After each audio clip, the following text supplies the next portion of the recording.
రేట్ల విషయం మాట్లాడేసి నేను నిన్న పని చూసుకుంటానని మిమ్మల్ని డిస్టర్బ్ చేయనండి. సురేష్ అన్న, రేట్లు చాలా ఇంపార్టెంట్ అండి. మీరు నమ్మండి, భారతదేశంలో 1961 తర్వాత థియేటర్లో ఏ రేట్లు పెట్టాలి, ఎలా పెట్టాలి, భారతీయుల యొక్క తలసరి ఆదాయాన్ని బట్టి, జీవన ప్రమాణాలను బట్టి రేట్లు నిర్ణయించినప్పుడు గవర్నమెంట్ ఒక కంపెనీ వేసి ఓ నేల, ఓ బెంచి, ఓ కుర్చీ, ఓ పార్కింగ్ లైక్ తరగతులు సృష్టించింది. ఈవేళ నేల లేదు, బెంచీ లేదు, ఒకటే క్లాసు లేకపోతే 2 క్లాసులు, మొత్తం థియేటర్స్ మొత్తం ఆ రకంగా చేసేసారు. ఓకే, ఇక రేట్లు అనేది ఏమవుతున్నాయో సిస్టమ్ ప్రకారం గవర్నమెంట్ ఏదైనా ఒక రేటు పెడితే ఆ రేట్ని అందరూ కూడా హానర్ చేయాలి. అలాగ హానర్ చేయకుండా ఈ మధ్య కాలంలో చాలామంది భారీ చిత్రాలు తీసిన నిర్మాతలు వాళ్ళు ఓ వేల కోట్లు పెడుతున్నారు. ఓకే, హ్యాట్సప్, సెల్యూట్, కేపబిలిటీ ఉంది, పెడుతున్నారు, మనం గర్విస్తున్నాం, సంతోషమే.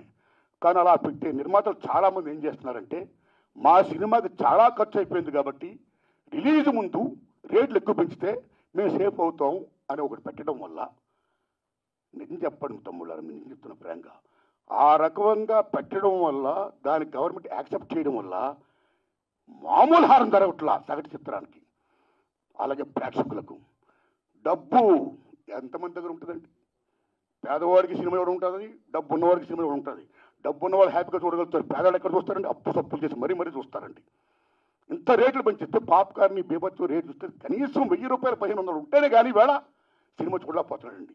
సో సగటు ప్రేక్షకుడికి వినోదం అనేది చాలా చౌకగా వచ్చే సినిమా ఈవేళ కాస్ట్ అయిపోతే ఈ రేట్లు పెట్టడం వల్ల అదేం ధర్మం అండి? ఇదేం సంక్షేమ రాజ్యం అండి? What are respecting the system of the government? ఒక రేట్లు పెడితే ఎవరికైనా రేట్లు అలాగే హానర్ చేయాలి. వై? బికాస్ మీరు భారీ బడ్జెట్లు పెడుతున్నారు, పెట్టుకోండి, మీరు గొప్పగా తీస్తున్నారు, తీయండి, మేము గర్విస్తున్నాం. ప్రేక్షకుడికి ఎన్ని ఎందుకంటే సినిమా బాగుందో లేదా, దట్స్ ఆల్. సినిమా బాగుంటే చూసాడు చూడడం, రేట్లు పెట్టడం పెట్టకపోవడం అనేది మీ ఇంట్రెస్ట్ పడి ఉంటుంది. భారీ సినిమాలు తీస్తున్నారు, ఓకే, సెల్యూట్, దానికి వాళ్ళ మీద రుద్దకూడదు.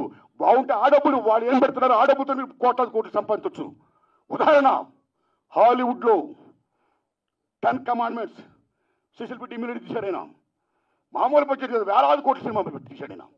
అండ్ బెన్హార్ వేలాది కోట్లు పెట్టి తీశారు ఆ సినిమాలు.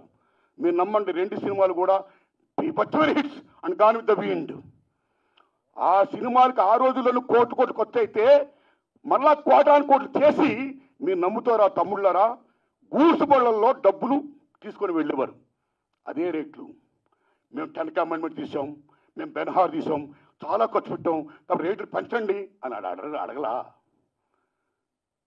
Come to Hindi field, KSF మొగలేదాం అండ్ జీపీ సిప్ గారు షోలే, మామూలు సినిమాలో మొగలేదాం మీరు నమ్మండి 9 years తీసాడైనా. అప్పు సప్పు తీసి మొత్తం బీభత్సం, మామూలు బడ్జెట్ కాదు. ఆ సినిమా రిలీజ్ అయ్యే ముందు నేను చాలా అప్పు సప్పులు అయిపోయాను, 9 years పట్టింది, చాలా కోట్లు పెట్టేశాను, నాకు రేట్లు పెంచండి అని కేఎస్ఎఫ్ గారు అడగలా. సిస్టమ్, ఈ రెస్పెక్టెడ్ సిస్టమ్, ఏం రేట్లు ఆ రేట్లో సినిమా రిలీజ్ చేశాడైనా. మీరు నమ్మండి, సినిమా బీభత్సమైన హిట్. నమ్ముతారా తమ్ముళ్ళరా? బెన్హార్ అండ్ 10 కమాండ్మెంట్స్ గూడ్స్ బళ్ళల్లో డబ్బులు లాభాలు తీసుకుని వెళ్తే లారీల్లో లాభాలు తీసుకుని వెళ్ళాడు కేఎస్ఎఫ్ గారు. మొగలైజాం అంటే సినిమా బాగుంటే లాభాలు వస్తాయి, మీరు 2 కోట్లని పెట్టండి. So come to Telugu field, Lava Kusa Shankar Reddy గారు తీశారు, 5 ఏళ్ళు పట్టింది, నాకు 5 ఏళ్ళు పట్టింది, నాకు చాలా ఖర్చు అయిపోయింది అని శంకర్ రెడ్డి రేట్లు పెంచుకొని అడగలా. సినిమా రిలీజ్ అయింది, మీరు నమ్ముతారా? 5 years పైన సినిమా, ఇప్పుడు దాకా లవ్ కుశ మిత్ర హిట్లే తెలుగు సినిమా ఇండస్ట్రీలో. ఆయన అడగలా డబ్బులు, రేట్లు పెంచుకొని అడగలా. ఏ రేట్లు ఉన్నాయో ఆ రేట్లోనే ఆయన సినిమా రిలీజ్ చేశాడు. మీరు నమ్ముతారా తమ్ముళ్ళరా? ట్రక్కుల్లో లాభాలు వచ్చాయి, బళ్ళల్లో డబ్బులు వచ్చాయి. షోలే జీపీసీ గారు అడగలా, ట్రక్కుల లాభాలు తీసుకున్నాడైనా. కాబట్టి సినిమా బాగుంటే జనం వస్తారండి. మీరు ఇలా రేట్లు పెంచేసుకుంటా ఒక 1 week ఇలా చేసేసి మళ్ళీ మానేస్తా. థియేటర్, నేను ఆటో మీద ట్రావెల్ చేస్తున్నప్పుడు తమ్ముడు మన సినిమా చూసేవాళ్ళ, తమ్ముడు ఏ సినిమా చూసామంటే సినిమా చూడాలి ఉందండి, కానీ చాలా రేట్లు పెట్టేశారండి ఫస్ట్ వీక్. నా ఫేవరెట్ యాక్టరే కానీ డబ్బులు లేవు, అప్పు చేయాలంటే కష్టంగా ఉంది, చూడలేకపోతున్నానండి. ఆ రకంగా ఎంత డ్యామేజ్ అవుతుందండి సినిమాకి. ఇప్పుడు ఎందుకంటే రేట్లు పెంచుతారు?